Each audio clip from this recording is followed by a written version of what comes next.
Sir Edmund Hillary, one of the first climbers to reach the summit of Mount Everest, once said, "It is not the mountain we conquer, but ourselves." It is impossible to embark on a mission and not learn about yourself in the process. What you are made of, what fuels you, what knocks you down, and what makes you get back up. This is the journey of the Mohawk Mountaineers men's basketball team in their pursuit of a national championship.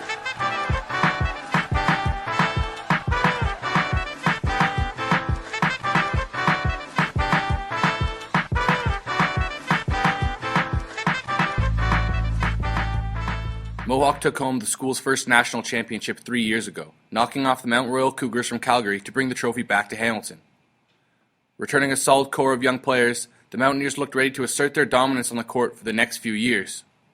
Mohawk was poised to contend for another national title in 2013. The team finished the season with a record of 16-4, but fell to the Sheridan Bruins by a score of 88-70 in the provincial finals. The next year, Matt Fennell, a 6'5" guard from London, joined the squad after transferring from Fanshawe and aimed to fill the leadership void left by graduating players. Fennell averaged over 25 points a game and led the Mountaineers to a 15-3 record and first place in the West Division. However, the Sheridan Bruins refused to sit down against Mohawk and knocked them out of the semis on way to their second provincial championship in a row.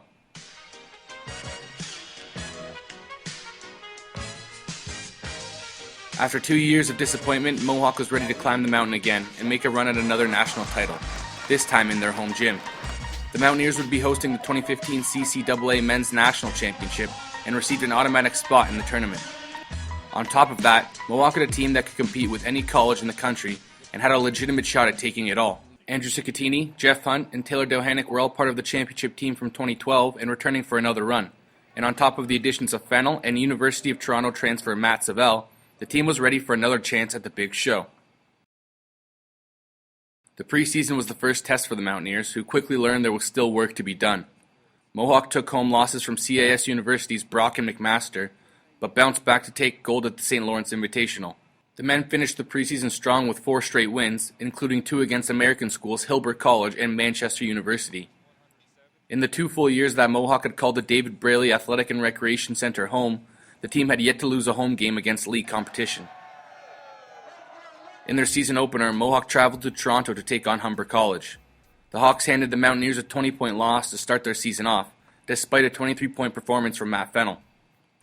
Humber had 4 players finish in double digits, while limiting the high-powered Mohawk offense to only 77 points. Mohawk would look to redeem themselves in the last game of the regular season, when Humber would come to Hamilton to take on the Mountaineers in the D-Bark.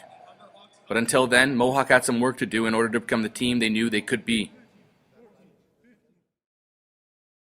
The rest of the regular season went much better for the Mountaineers, who emerged as the high-octane, run-and-gun team of the OCAA. Mohawk dominated the league as the top-scoring team, averaging just under 100 points per game.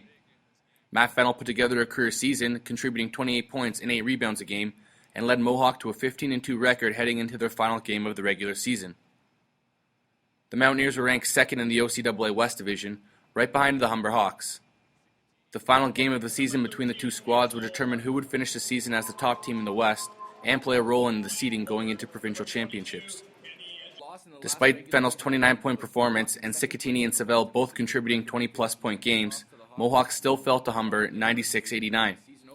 The Mountaineers battled to the very end, but could not overcome the top-ranked Humber defense and ended up in second place heading into the OCAA Finals. Losing their first home game against college competition was a tough way to end the season, but it only strengthened the resolve of the team to win the rest of the games left on their schedule. Well, there's definitely things to work on, but if there's one game left on the schedule that you could get away with losing, tonight was the night. So we'll take some solace in that, and now we've got hopefully 6 games left, and there's no more room for error.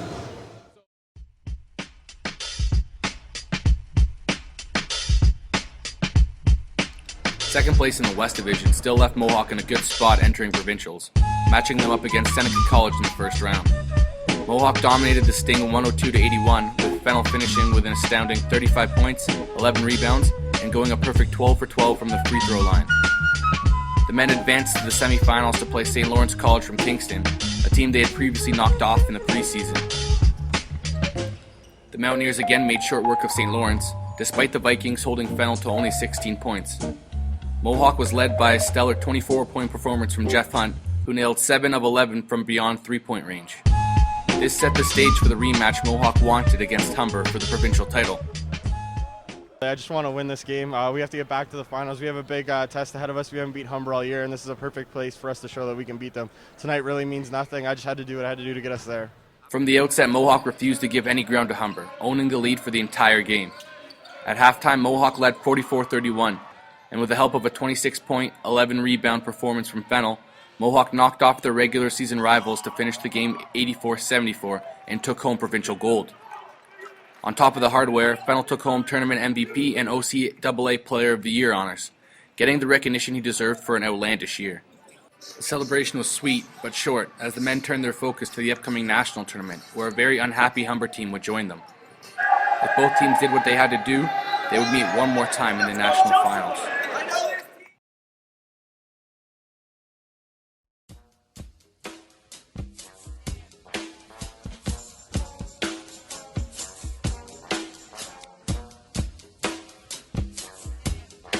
Despite making provincials look like a bunny hill, nationals would be the summit of Mohawk's season.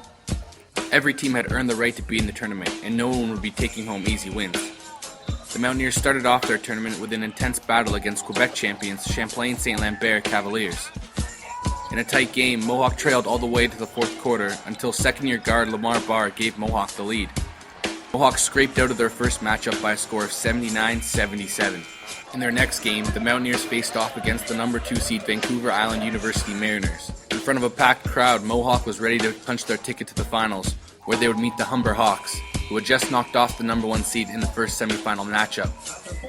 Mohawk battled relentlessly throughout the game, with Matt Savell contributing 15 points and 14 assists against the Mariners. Matt Fennell again stole the show with a 27-point performance, but for the first time in their playoff run, it wasn't enough.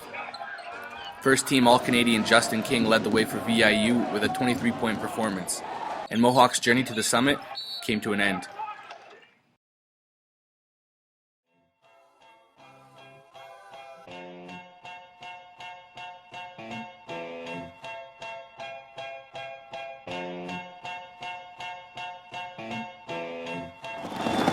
The Mohawk Mountaineers didn't conquer the mountain this time, but most people rarely do.